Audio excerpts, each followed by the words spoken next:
Good morning, and thank you for joining our Facebook Live event. My name is Jessica Steger, and I'm the Executive Director of Clinic Operations for UnityPoint Health Dubuque. Today, and over the next several minutes, we are joined by Kim Deppe. She's one of our urgent care providers. We're going to talk to you about our urgent care services, as well as give you some information on viral infections versus bacterial infections. Now that we're coming into that cold and flu season, we want to give you some information that'll help you differentiate how to tell what a viral infection is versus a bacterial. Just a little bit of a brief overview of our urgent care clinics. We have two locations. We have Urgent Care West, which is located at 2255 JFK Road, and then we do have our Urgent Care East location that is located at 1550 University Avenue. Our West location has been open a little over a year, and we'll be celebrating our year anniversary at our East location coming up here in December.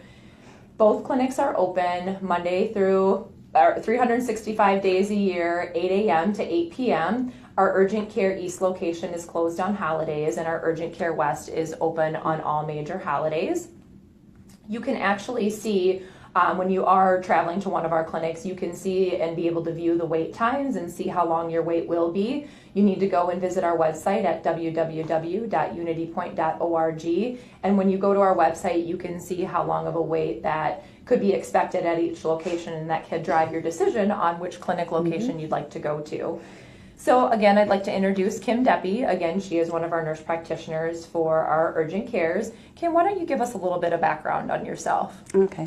As she said, my name's Kim Deppe, and I am a nurse practitioner. I started in nursing a long time ago. I have over 40 years of nursing experience. And then I decided to go back to school, and I became an advanced practice RN for a while, and then I went back to school and became a family nurse practitioner. And I've been at urgent care now for about a year. My real interest is in patients and patient education, and I think that urgent care gives me that opportunity to provide people with a lot of education on their conditions, what they can do to take care of themselves, and what they can do to prevent problems. And that's why today's topic is so important to me anyway. No, I definitely would agree. Well, thank you for that, Kim. Just an overview, what is urgent care? Why would you come to urgent care? What type of patients do we see in urgent care? So urgent care is a walk-in clinic. You do not schedule appointments. Right. When it's really care for your convenience, we don't know when we're going to get sick. We don't know when our kids are going to get sick. Our parents are going to get sick. So when it's convenient for you to come to the doctor, or let's say you can't get into your primary care provider, that's what we're here for. You can walk into our clinic. You register when you come in, and then you're able to be seen by one of our providers for more of those acute illnesses, more high level like heart attacks, strokes, chest pain, shortness of breath. Those should really be going to the emergency department. But if you have the common cold, flu, cough, sore throat, we also do, if you do break a bone, or we have the capacity to do x-rays here, and if we do need to splint you, put a cast on, we do have that capability as well here. And we do have lab. It's a very limited lab service, but if you do have sore throats, or we need to check you a little bit beyond that to further investigate what's going on, we do have both lab and radiology services available here. So it's also convenient for you. You don't have to leave the clinic to get any of that further testing done. And we do serve all ages, so children, adults, seniors, all ages can stop here. Again, when it's convenient for you, pop into the clinic, and you can go on the website and look for the wait times as well. We do offer flu shots at the urgent cares, and you can walk in anytime to get your flu shot as well, and those are offered at both locations. Why don't we go in, Kim, and talk a little bit about viral illnesses versus bacterial illnesses? If you want to give us a little bit of background, how can the common person maybe differentiate whether they have maybe a virus versus a bacteria? We usually assume viral versus bacteria by some of the illnesses that are common to us. For instance, we consider a common cold to be more of a viral than a bacterial. It's really hard to differentiate based on symptoms alone, because both can cause fevers, both can cause coughs, both can cause runny noses. But normally, if you've got some of the upper respiratory symptoms, you're early on, it's going to be a viral infection. Even if you have some of the sinus symptoms, we know it's going to be viral for probably the first 10 days. And oftentimes viruses will last 10 to 14 days. Bacterial infections may come at the end of that as a secondary infection, or a bacterial infection you're gradually getting worse and worse and worse and not improving as much as you are with a viral. We assume with a common cold, if it lasts 7 days or 14 days, the first half you're going to be getting worse, the second half you're going to be getting better. Is there any testing that can be done to help differentiate if you have more of a viral versus a bacterial infection? And what type of tests would those be, Kim? There is. We have here in the clinic we're able to do some rapid testing. We do rapid streps, which would test for bacterial. We do influenza swabs rather to test for viral, and we can do some monospot, for instance, for a viral mono, or we can do CBCs too to differentiate with the blood counts. How does the treatment usually differ if you do have a virus versus a bacteria? Well, if I came in with a virus, what would you treat me with, or what would you prescribe for me? Usually there's not a lot of prescriptive medications needed for a viral type of an illness. What we're doing is we're trying to get control of the symptoms so you're more comfortable, because we know it's duration and it's being patient with the symptoms and trying to get rid of those.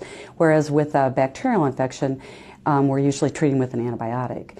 If we're going to use an antibiotic in a viral infection, that's when we're hearing feedback from patients stating, I'm not getting better. And then usually that's because it was viral and they don't respond to the antibiotics that we have today. And it just takes time. It takes sounds time. Like from when you do have a viral infection, it just takes time for that. It can, like you said, it takes anywhere from 10 to 14 days to really get rid of that and get that out of your system. I know hand, foot, and mouth, I've heard a lot about that virus that's going around, and it's very common in daycares. Can you tell us a little bit about what hand, foot, and mouth is, and maybe some of the symptoms that parents should watch for in their kids?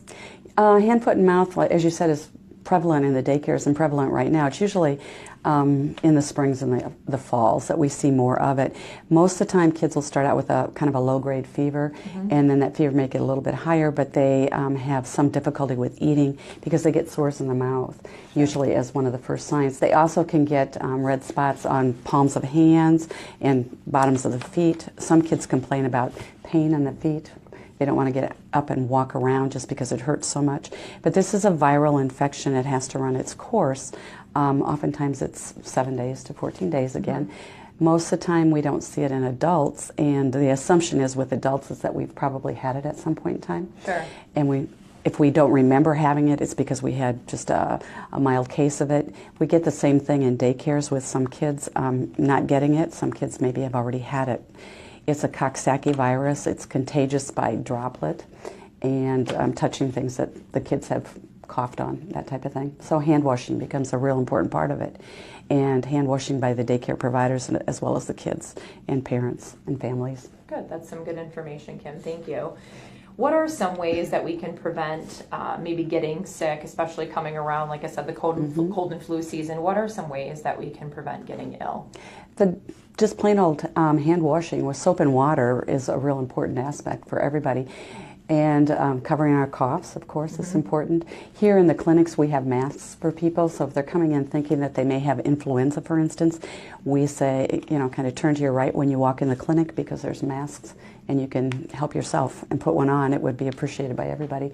And so it's trying not to get in the line of fire if somebody's coughing. I always tell people stay about 3 feet away in your household so that you're not coughing on each other. That helps. But bottom line is hand washing, good sanitation. And I think too, also, if you work or you go to school, make sure that if you're not feeling well, take that day away from work or school so you're not getting everybody else sick. So, well, thank you again for talking with us today, Kim. The information, I believe, has been very helpful for everybody.